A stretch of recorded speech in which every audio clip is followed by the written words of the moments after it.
नहीं। लो चेंज कर देता हूँ, सीखने की कोई उम्र नहीं होती। लो अब ठीक है। Inward looking trade policy fine. उसका क्या एक 5 बातें पता नहीं वो फेसबुक पर डालता है आजकल कोई, या वो कौन सा है टिकटॉक। अब्दुल कलाम आजाद की 5 बातें थी इसने मरने से पहले, एक दिन पहले कही थी। लेक्चर देते हुए रहा था ना, जिस दिन वो लेक्चर दे रहे थे उनकी डेथ हुई थी। उससे एक दिन पहले भी कहीं लेक्चर पे गए थे तो उन्होंने 5 बातें कही थी, इंसान को याद रखनी चाहिए। वो 5 बातें मुझको पूरी तरह से याद नहीं, लेकिन उन्हें एक ही बार सुनी है। तो आप सुनना कहीं फेसबुक पर आपको वीडियो दिखे कौन सी 5 बातें उन्होंने कही। चलो आओ अब लिखिए इंपॉर्टेंट। आ जाओ फटाफट, नहीं चलाओ तो अच्छी बात है। इंपॉर्टेंट लिखो, ये टॉपिक सबसे इंपॉर्टेंट है। India foreign trade after independence, इसमें से क्वेश्चन बनता है। ठीक है जी, इस टॉपिक से क्वेश्चन बनता है और दूसरा क्वेश्चन बनता है इस टॉपिक से। बाकी सारे सपोर्टिव टॉपिक है, यहाँ 2 से मेन टॉपिक से आता है क्वेश्चन। अगर यहाँ से आया तो या तो यहाँ से आएगा या तो यहाँ से आएगा। बाकी ये पढ़ने वाले हैं, लेकिन ज्यादा ख्याल से पढ़ने वाले ये 2 हैं। ठीक है जी, चलो तो सबसे पहले स्टार्ट करते हैं पहले टॉपिक से। पहला टॉपिक है हमारा कौन सा? मीनिंग ऑफ इंटरनेशनल ट्रेड, मतलब foreign trade, export import, that is foreign trade. और क्या है इसमें? कुछ भी नहीं। Export import of goods and services is called foreign trade. यही तो है फॉरेन ट्रेड, और तो कुछ नहीं। इसके बारे में डिटेल में पढ़ेंगे और क्या क्या आता है इसके अंदर। फिर India foreign trade at the time of independence, जिस दिन हम आजाद हुए उस शाम को हमारे फॉरेन ट्रेड के क्या हालात थे, मतलब features of India foreign trade on the evening of independence. ऐसे भी घुमा के पूछ सकते हैं, जो आपने पहले चैप्टर में पढ़े थे। The features of India foreign trade on the evening of at the evening of independence, ऐसा भी क्वेश्चन आ सकता है। सेम चीज लिखेंगे फाइन। उसके बाद India foreign trade after independence, 1950 से 90 तक एक अलग पॉलिसी थी। 1990 से लेके आज तक एक अलग पॉलिसी चल रही है। मालूम है आपको 91 में एलपीजी आई थी। तो पहले 50 से 90 तक फॉरेन ट्रेड के क्या हालात थे, फिर 90 से लेके आज तक अब फॉरेन ट्रेड के क्या हालात हैं, इसके बारे में हम पढ़ेंगे। इसलिए इंपॉर्टेंट टॉपिक बन जाता है। ठीक है जी, ये टॉपिक इंपॉर्टेंट बनेगा कि आज हमारे क्या हालात हैं when it's come to foreign trade. हमारा एक्सपोर्ट ज्यादा है या हमारा इंपोर्ट ज्यादा है, हम पहले कितने थे, 50 में क्या हालात थे, 91 में क्या हुई, 2017 में क्या हालात, ये वाले काम पड़ेंगे इसके आफ्टर इंडिपेंडेंस, आजादी के बाद। अच्छा, इसके बाद इनवर्ड लुकिंग ट्रेड पॉलिसी का मतलब है इंपोर्ट सब्स्टिट्यूशन पॉलिसी।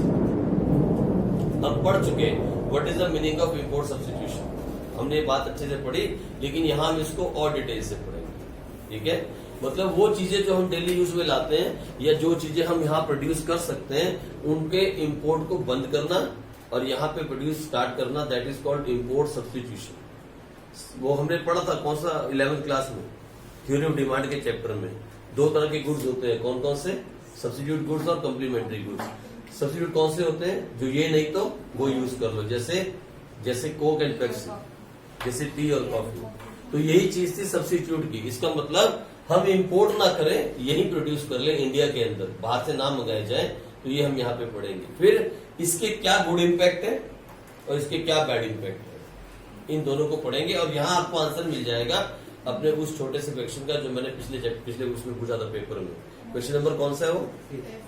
है क्वेश्चन नंबर 5। उसका आंसर यहाँ मिल जाएगा। ठीक है, यानी और डिटेल में पढ़ने वाले हैं इस चीज को हम। इसी के 3 टॉपिक हो गए, तो ये भी इंपॉर्टेंट है।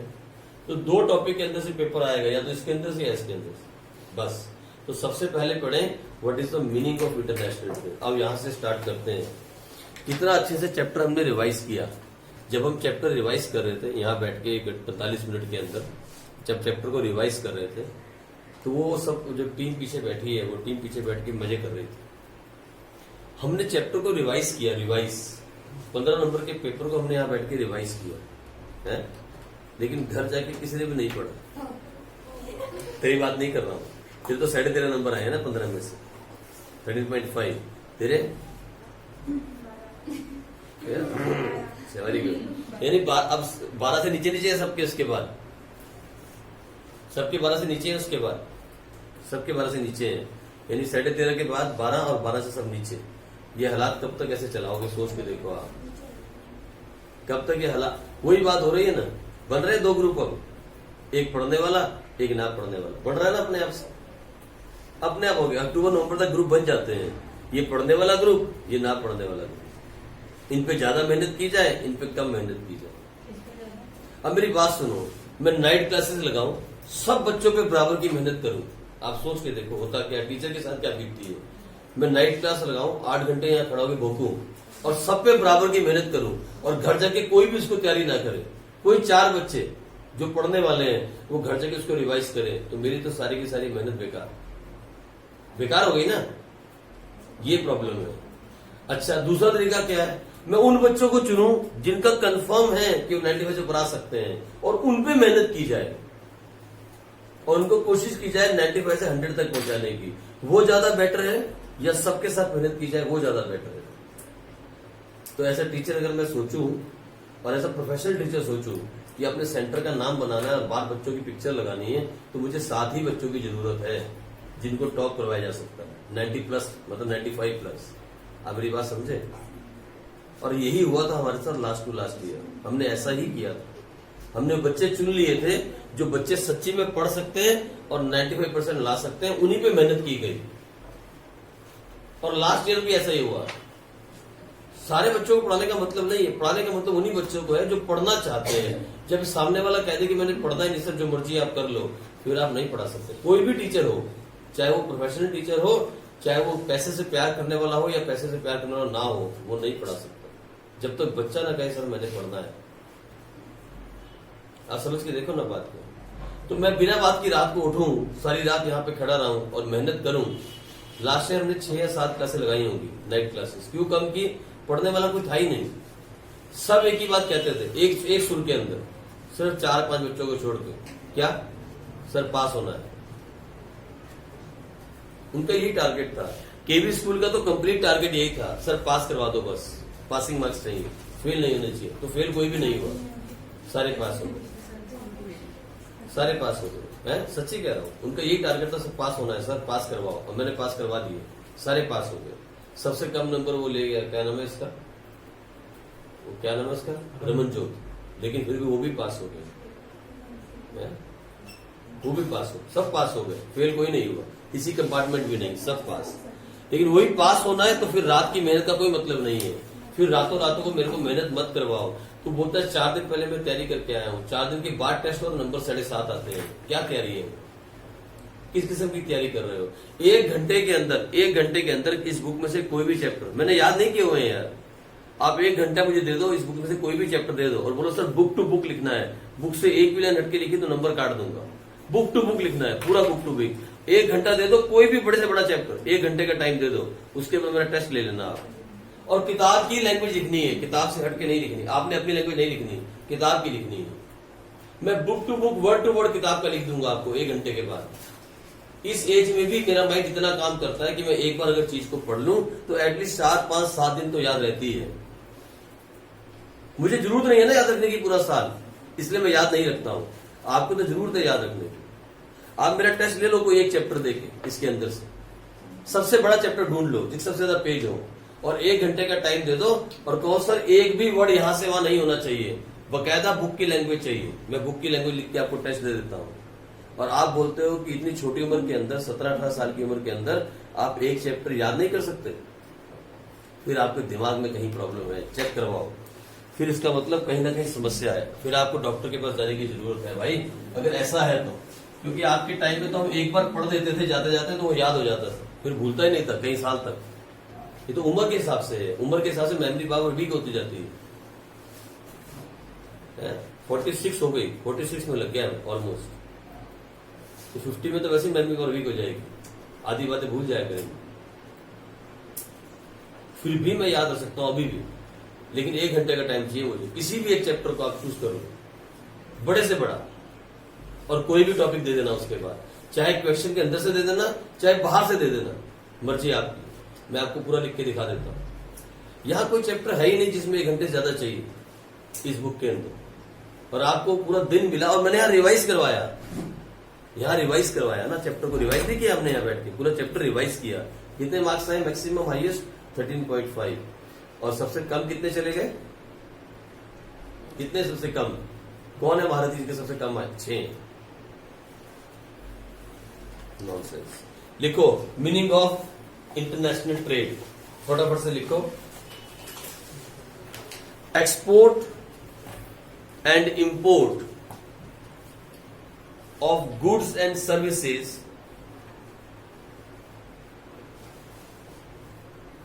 across different countries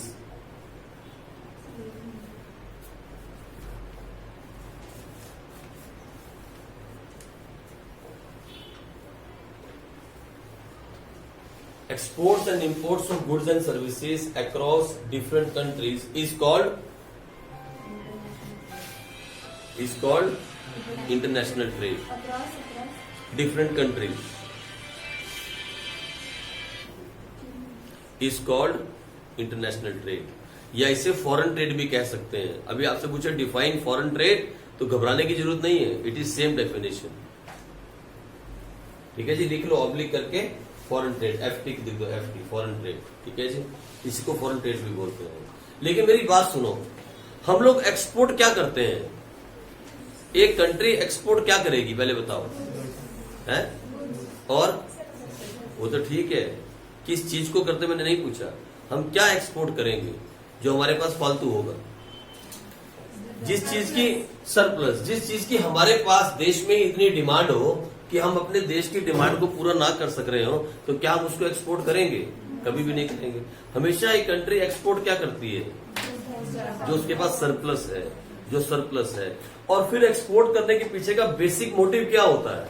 एक कंट्री एक्सपोर्ट करती क्यों है? To earn foreign currency. Export करने से क्या मिलता है? पैसे मिलते हैं, पैसा फॉरेन करेंसी कमाई जाती है। यही दो बातें होती हैं। तो लिखो फटाफट जल्दी से, इसी में लिखो surplus output. Surplus output, surplus का मतलब जो बच गया। अब ये क्या होता है सरप्लस आउटपुट? तो लिखो ब्रैकेट के अंदर, यही ब्रैकेट लगा दो, लिखो domestic production, domestic production minus domestic consumption. समझ गए आप? ब्रैकेट बंद कर दो।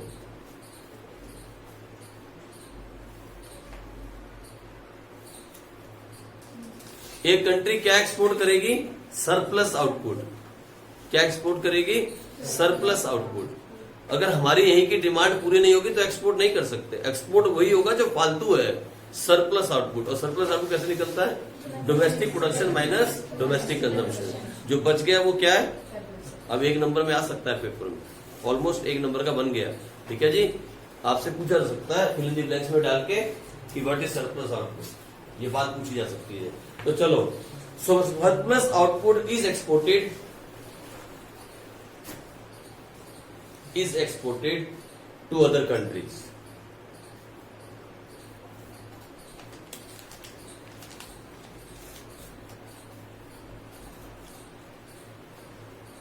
अब देखो, अगर पूछा जाए what is exported to other countries, आप लिख के आओ गुड्स एंड सर्विसेज। हो गया गलत? तो क्या एक्सपोर्ट करते हैं हमेशा? Surplus output. What is surplus output? Domestic production minus domestic consumption. जितना टोटल हमने अपने देश में बनाया उसमें से जितना खा लिया, जो बच गया वो सरप्लस आउटपुट। और उसी को क्या किया हमने? दूसरे देशों में बेच दिया टू अर्न मनी। यही किया ना हमने, बस अब याद रखना। आ जाओ आगे लिखो international trade.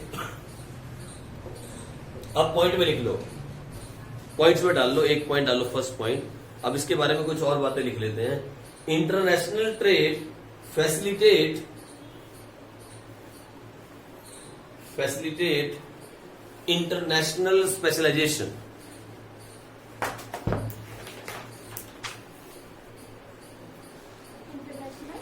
Specialisation, SPECIALISATION।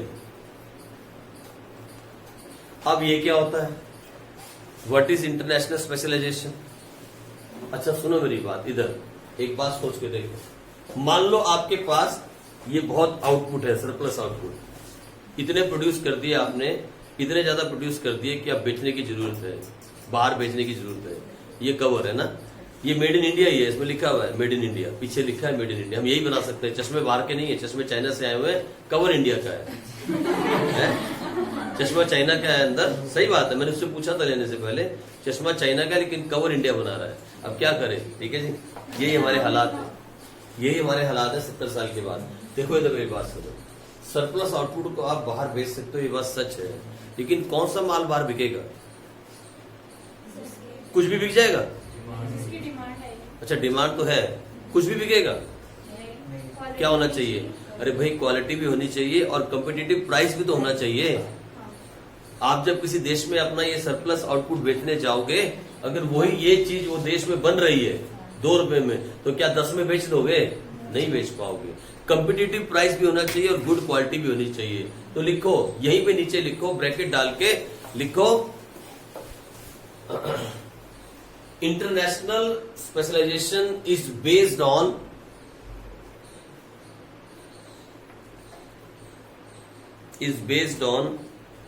the principle of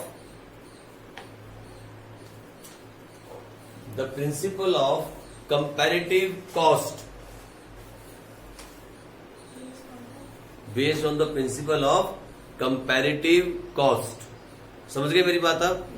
तभी बेच पाओगे आउटपुट को जब आपका माल दूसरे देश में सस्ता बिकेगा। अब चाइना वाला वहां से लड़ी बना के यहाँ बेचता है, दिवाली आने वाली है 25 रुपए की, और इंडिया में ही बनती है कितने की? 30 या 40 रुपए की। वो क्यों बेच पाता है? क्योंकि यहाँ आके भी सस्ती है। समझो आप, this is called cost advantage. आप मेरी बात समझे? इंडस्ट्रियल स्पेशलाइजेशन का मतलब होता है कि भैया अगर तुम्हारी कॉस्ट इस कंट्री में बनने वाले सामान से भी नीचे चली गई तो ही तो बेच पाओगे।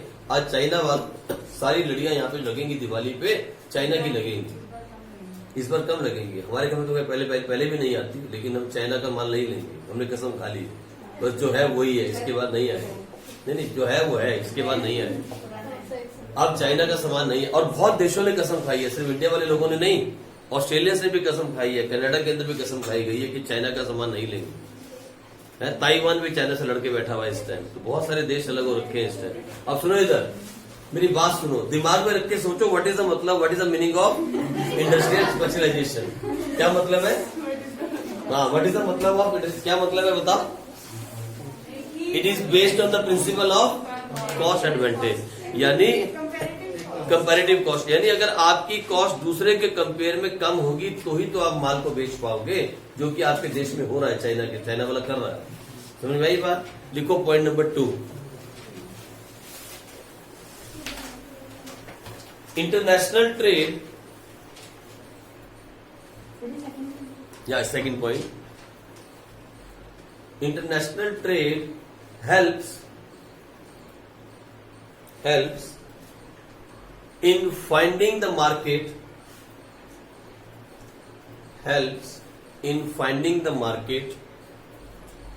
for surplus output,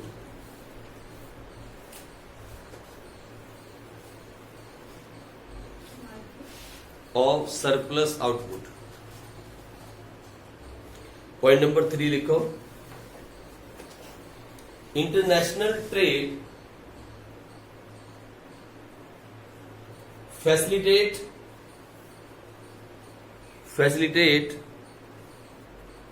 import of essential goods,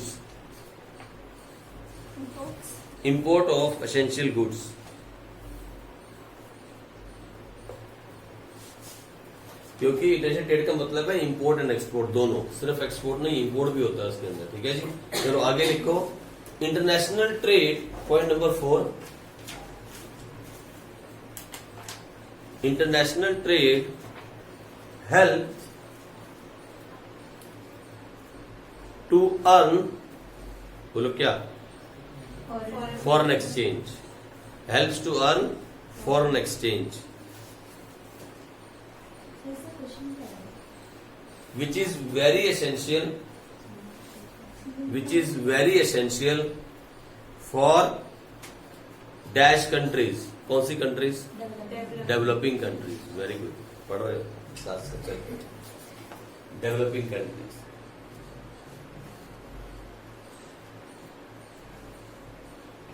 एक और लिखो, next point,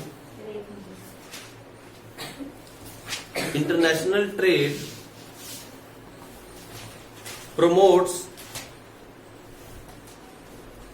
quality of life of people, promotes quality of life of people. बोलो कैसे? अच्छी खासी चीजें मतलब स्टैंडर्ड वाले भाव से इम्पोर्टेंट। Very good. बिकॉज लिखो इसके आगे, because of people, because of people, quality of life of people, लोगों की क्वालिटी ऑफ लाइफ बढ़ती है बिकॉज ऑफ इंटरनेशनल ट्रेड। कैसे बढ़ती है? अब हिंदुस्तान के अंदर सारा घटिया सामान बनाया जाए, है ना। हिंदुस्तान, अब सोच के देख लो, आप खुद अपने घर में देख लेना, अपने घर में जाना और देखना मेड इन इंडिया का कितना प्रोडक्ट आपके घर में लगा हुआ है। आपको हैरानी हो जाएगी, 10% भी नहीं है, 90% बाहर का सामान है, 90%। अगर हम मेड इन इंडिया की बात करें तो हमारे घर के अंदर 10% भी आइटम नहीं है मेड इन इंडिया। सब कुछ बाहर से आया हुआ, इम्पोर्टेड है। और क्या हो रहा है उसके साथ साथ? ट्रेड हो रहा है। कोई चाइना से आ रखा है, कोई कहीं और से आ रखा है और ट्रेड हो रहा है। यहाँ तक कि किचन के अंदर भी अमेरिका घुस गया, मालूम है आपको? टोमेटो केचप से लेकर, हाँ, किचन के अंदर भी अमेरिका घुस गया, मालूम है? सच है। अमेरिकन कंपनीज इतना जबरदस्त कंज्यूमर गुड्स को कवर कर रही हैं, आप हैरान हो जाओगे। वो मायोनीज और वो क्या बोलते हैं, टोमेटो केचप, और वो क्या बोलते हैं, ये छोटी छोटी क्या लगता है पिज्जा के ऊपर, pizza sauce and all that, पूरी तरह से कवर कर गया अमेरिका है। अमेरिका ने कवर कर लिया प्रॉपर तरीके से, आपको मालूम नहीं चल रहा है। दुकानों में जाके देखो, 90% आइटम अमेरिका के हो गए। अब अमेरिकन मार्केट जो है बड़ी जबरदस्त कवर कर रही है इंडियन मार्केट को when it's come to consumer goods. बड़ा खतरनाक चल रहा है ये। पहले चाइना आया था बीच में, कौन सा लेके, चिंग चोंग वाला कौन सा था, चिंग चाइनीज वाला, वो हट गया, अब अमेरिकन आ रहे हैं। तो सुनो, लेकिन एक फायदा इसका ये होता है कि लोगों की क्वालिटी ऑफ लाइफ सुधरती है, ये बात सच है। जब आप अच्छी चीजें यूज करोगे, अच्छी चीज यूज करोगे तो आपको बार बार पैसा नहीं खर्चना पड़ेगा। बड़ी बात तो ये होती है, हर साल आपको पैसा इन्वेस्ट नहीं करना पड़ेगा। एक तो वहां आपकी सेविंग होती है, एक बार कुछ लगवा दो। मैं सच बोलता हूँ, मैंने अपने वहां घर पे 13 ईयर्स तो मैं एक ही घर में रहा। कभी ऐसा नहीं हुआ कि एक प्लग सड़ गया हो या कोई चीज घर की सड़ गई हो या कोई मशीन मोटर ऑफ हो गई हो, ऐसा कभी भी नहीं हुआ। ऐसी चीजें वो लगी यूके की, वहां सारा माल यूके से आता है, बेडी यूके। युगांडा में 90% माल जो है वो यूके का आता है। अब वहां चाइना कवर कर रहा है बहुत जबरदस्त तरीके से। पहले इंडियन माल आता था सारा, पहले वहां इंडियन गुड जैसे होते हैं टैप और ये लाइट्स और ये सब कुछ सब इंडियन आता था। लेकिन इंडियंस ने क्या किया, धोखेबाजी, धोखे देने में हम माहिर है। यू नो, किसी को धोखा देना हो तो इंडियन सबसे माहिर होते हैं। तो धोखेबाजी स्टार्ट कर दी, दिखाया कुछ दिया कुछ, तो यूके ने कवर कर लिया। फिर यूके आया, यूके का माल ऐसा है, मैं सच्ची बोलता हूँ, 1 मिनट, यूके के गुड्स ऐसे गुड्स हैं, आप घर में एक टैप लाओ यूके की लगा लो, घर टूट जाएगा, टैप नहीं टूटेगी। ऐसी चीजें सच्ची बोलता हूँ, दे मेक क्वालिटी है। आज भी इतने साल तक वो स्विच लगे हमारी कंपनी में, सारे एमसीज लगे, बड़े बड़े लाइटनिंग होते हैं सिस्टम सारा। मैं कहता हूँ सब कुछ यूके का लगा है, एक भी चीज खराब होते हमने नहीं देखी। ये सड़ गया हो, स्विच दोबारा तार सड़ गई हो, ऐसा कभी भी नहीं हुआ। या मोटर पानी की लगी है, कितना ऊपर तक पानी चढ़ता है, कभी ऐसा नहीं हुआ कि सड़ गया हो कुछ। 13 साल तो मैं घर में रहा हूँ, मुझे नहीं याद है कि मैंने प्लम्बर को या क्या बोलते हैं इलेक्ट्रिशियन को या बोलते हैं किसी को बुलाया हो रिपेयर के लिए। यहाँ दूसरे दिन देख लो मेरे घर में सामने, ये मैं सामने रह रहा हूँ, देखो आप, या हर दूसरे दिन कोई ना कोई तार सड़ी होती है, कोई ना कोई काम खराब। इसी को देख लो आप, ये कितने दिन से परेशान कर रहा था ये। मतलब यहाँ हमारे हिंदुस्तान में ऐसे काम है। हम लोग जो है ना अपने साथ भी चोरी करते हैं, दूसरे भी चोरी करते हैं। जब हम बच्चे होते हैं अपने साथ चोरी करते हैं, खुद पढ़ते नहीं, और जब बड़े हो जाते हैं दूसरों से चोरी करते हैं। तो ये खून में जाती जा रही है, डीएनए के अंदर जो है जा रही है। हमारे जो आने वाली जनरेशन होगी उसके डीएनए में चोरी होगी। सच्ची बात, निकालनी मुश्किल हो जाएगी, डीएनए में घुस रही है ना। आ जाओ आगे चले, लिखो, international trade promotes quality of life of people because people get good quality and variety of goods and services. Because people get good quality and variety of goods and services. फिर अगला लिखो,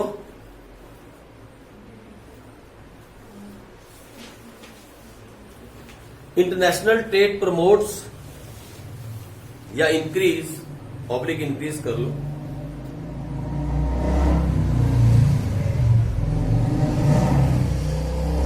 increase the opportunities increase the opportunities of investment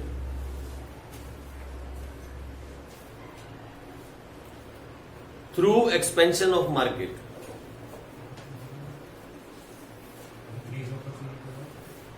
Opportunities of investment through expansion of market. Market बढ़ जाती है ना, आपके पहले अपने देश में बेच सकते हैं, बाहर भी बेच सकते हो, एक्सपेंशन ऑफ मार्केट। और लास्ट पॉइंट लिखो, सबसे important point, international trade serve as the engine of growth. किसी भी इकोनॉमी के लिए इंटरनेशनल ट्रेड क्या है? Engine of growth. ये था हमारा पहला topic, meaning of international trade. और मैंने साथ में आपको लिखवा दिए फीचर्स ऑफ इंटरनेशनल ट्रेड, साथ में ही लिख दिए। ठीक है जी, आ जाओ आगे बढ़ो टॉपिक नंबर 2 की तरफ। सेकंड टॉपिक की तरफ चलते हैं। लिखे इंडिया फॉरेन ट्रेड, लिखो India foreign trade at the time of independence. Topic number 2, India foreign trade at the time of independence.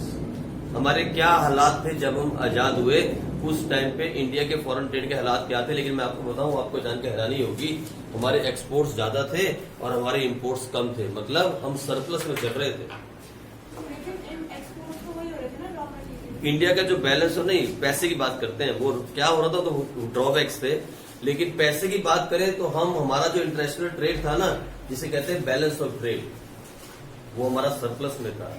किसी कंट्री के अगर एक्सपोर्ट्स ज्यादा हैं और इंपोर्ट्स कम हैं, वो कंट्री डेवलप कर रही है। सोचो ना, अगर आपके एक्सपोर्ट्स ज्यादा होंगे तो क्या आएगा? Foreign exchange. और इंपोर्ट्स कम होंगे तो क्या जाएगा? फॉरेन एक्सचेंज कम जाएगा। तो आप सरप्लस में चल रहे हो। किसी भी कंट्री के लिए, किसी भी कंट्री के लिए उसके इंटरनेशनल ट्रेड का सरप्लस में होना बहुत जरूरी है। लेकिन आप विश्वास करो कि जब हम आजाद हुए तो हम सरप्लस में थे, आज हम डेफिसिट में चल रहे हैं। आज भी हिंदुस्तान के अंदर हमारे इंपोर्ट्स ज्यादा हैं और हमारे एक्सपोर्ट्स कम हैं। आज की तारीख में देखा जाए, हम इंपोर्ट एक्सपोर्ट के अंदर, मतलब हमारा इंटरनेशनल ट्रेड आज डेफिसिट में चल रहा है, माइनस में चल रहा है। उस टाइम पे सरप्लस में था। हाँ, लेकिन एक प्रॉब्लम ये थी, उस टाइम पे हम एक्सपोर्ट तो बहुत करते थे, बहुत ज्यादा। लेकिन मालूम है क्या एक्सपोर्ट करते थे? Raw material. गोरे जो थे यहां से भर भर के रॉ मटेरियल ले जाते थे। जो ब्रिटिशर थे यहां से भर के रॉ मटेरियल ले जाते थे और अपने देश में जाके उन्होंने फैक्ट्रियां लगाई थी। वहां से क्या बनाते थे? रॉ मटेरियल से फिनिश गुड्स, और फिर लाके हमारा ही माल हम ही को चेप देते थे महंगे में। यानी हम उनके लिए क्या थे? हम उनके लिए एक हब थे रॉ मटेरियल की, और क्या थे? उनके लिए मार्केट थे, किसकी? Finish products. हमारा दो तरह से यूज किया जाता था। हमारा ही माल हमसे ही सस्ते में उठा के हमें ही महंगे में बेचा जाता था। ये काम हमारे साथ हो रहा। पेज पेपर पे पैर आ गया। हाँ चलो लिखो, पहला लिखो, सबसे पहले point number 1, at the time of independence, Indian economy was exploited by British government। Exploit का मतलब क्या हुआ? शोषण किया जा रहा था। At the time of independence Indian economy was exploited by British government।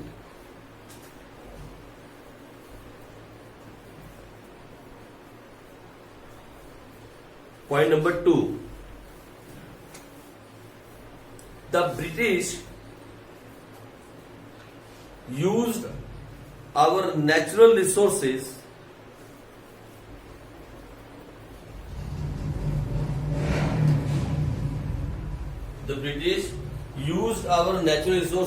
as raw material,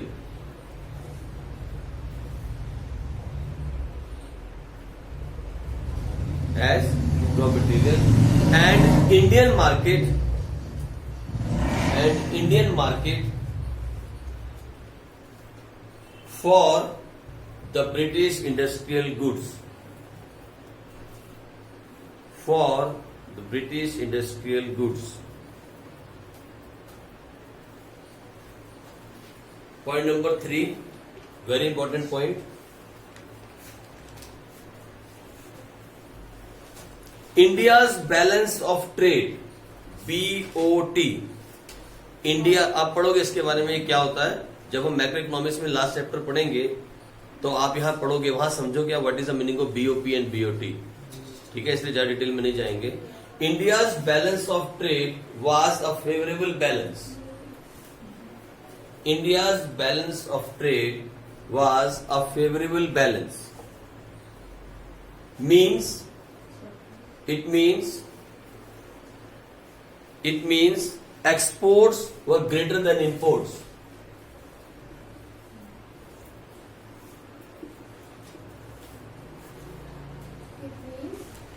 It means exports were greater than imports. Exports ज्यादा थे, imports फाइन. ठीक है जी. But it had significantly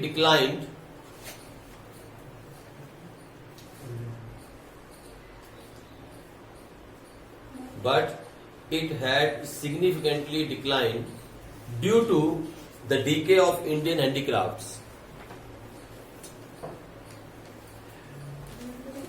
Due to the decay of Indian handicrafts, handicraft industry के पतन के साथ ये गिरना शुरू हो गया था. ड्यू टू ये वर्ड है ना, DECAY, due to decay of Indian handicrafts. आपने पढ़ा था ना पिछले टॉपिक है कि जो इंडियन हैंडीक्राफ्ट इंडस्ट्री थी उसको खत्म कर दिया गया था. किसने खत्म किया था? ब्रिटिश वालों ने. कैसे खत्म किया था? मशीनी गुड्स ला के और सस्ते गुड्स बना के. Right, due to the decay of Indian handicrafts. हमारा जो बैलेंस था, बैलेंस ऑफ ट्रेड था, वो फेवरेबल बैलेंस था, मतलब इंडिया के फेवर में था. क्या? हमारे एक्सपोर्ट ज्यादा थे, हमारे इंपोर्ट्स कम थे, हम फेवरेबल बैलेंस के अंदर थे, प्लस बैलेंस में थे. लेकिन ये गिरना शुरू हो गया. किसकी वजह से? Because of the decay in handicraft industries. इसके पतन के साथ ये गिरना स्टार्ट हुआ. अब क्या हुआ? पढ़ो पॉइंट नंबर 4, देखो जल्दी से. इन 1946-47 या इन 1946-47 जब हम आजाद हुए, the excess of imports, no, the excess of exports over imports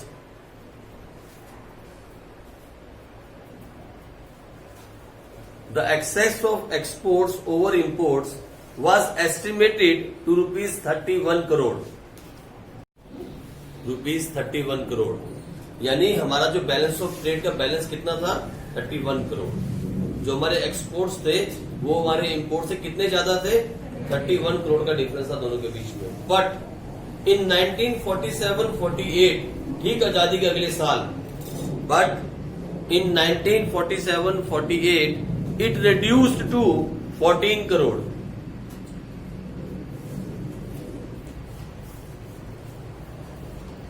आप समझ रहे हो ना सारे पॉइंट? जो पिछला पॉइंट हमने लिखा वो क्या लिखा था? ये उस पॉइंट का आगे प्लस है. पीछे हमने क्या लिखा था? The balance of trade was in favourable balance, मतलब exports were more, imports were less, but it had significantly decline because of the decay in handicraft industry. और यही उसका असर दिखाया. 46-47 के अंदर डिफरेंस कितना था और जो घिस के कितना रह गया? क्यों हुआ ऐसा? बिकॉज ऑफ हैंडीक्राफ्ट इंडस्ट्री, उसका पतन कर दिया गया. ठीक है, आ जाओ आगे. Point number 5. अच्छा, किस बच्चे को याद है what is the meaning of direction of trade and composition of trade? Direction of trade वो है कि वो खरीदेंगे क्या? इंपोर्ट्स और एक्सपोर्ट्स की तरफ को, और कंपोजिशन की कहाँ पर ऐसे विस्तार. याद है वहां पढ़वाया था मैंने. कंपोजिशन आता है कौन से गुड्स वगैरह होंगे, सर्विसेज, और डायरेक्शन की कौन सी कंट्री से इंपोर्ट हो, कौन से एक्सपोर्ट हो. जब कभी भी इंटरनेशनल ट्रेड के बारे में हम पढ़ते हैं तो दो बातें पढ़ी जाती हैं. One is volume of international trade, second is direction of international trade, और तीसरा कंपोजिशन. डायरेक्शन ऑफ ट्रेड का मतलब होता है हम कौन कौन सी कंट्रीज में अपना माल भेज सकते हैं और इंपोर्ट कर सकते हैं. और कंपोजिशन का मतलब होता है कौन कौन से गुड्स हम इंपोर्ट कर रहे हैं और एक्सपोर्ट कर रहे हैं. ठीक है, तो हम पढ़े. अब लिखो आप, the direction of trade, Next one. या next point, Directions of Britain. या वही तो देखो, the direction of trade was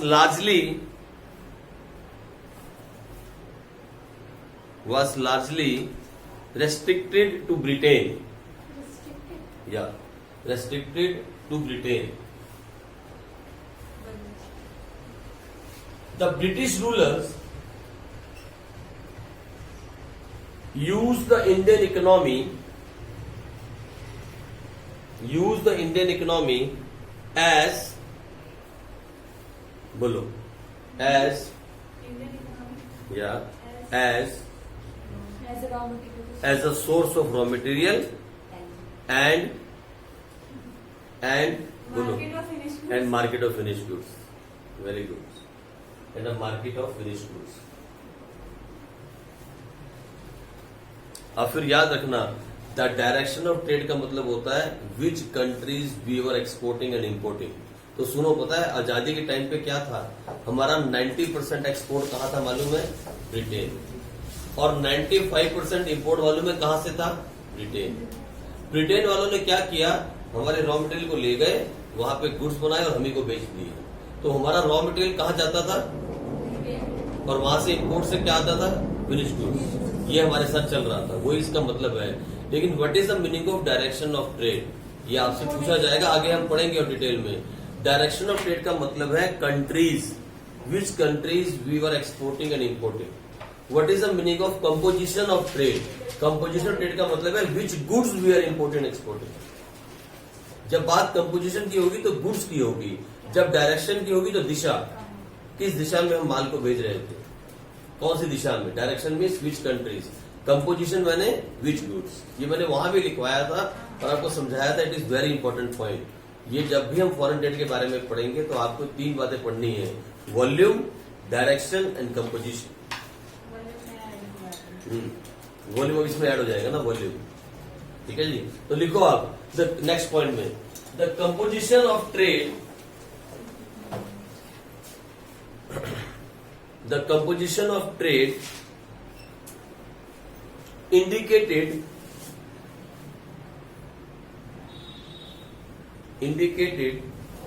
the backwardness of Indian economy.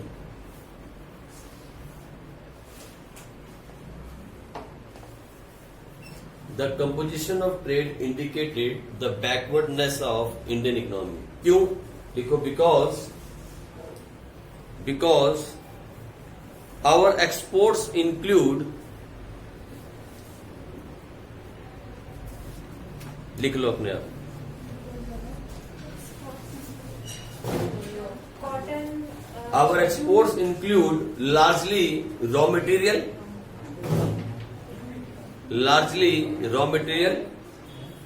and our imports include finished goods। ठीक है जी, बस 2 टॉपिक आपने आज खत्म किए। आप इनको घर जाके रिवाइज कर लेना साथ के साथ, जिस दिन चैप्टर खत्म उसके अगले दिन टेस्ट। ठीक है जी, चलो अगले अगले से अगले दिन, ठीक है।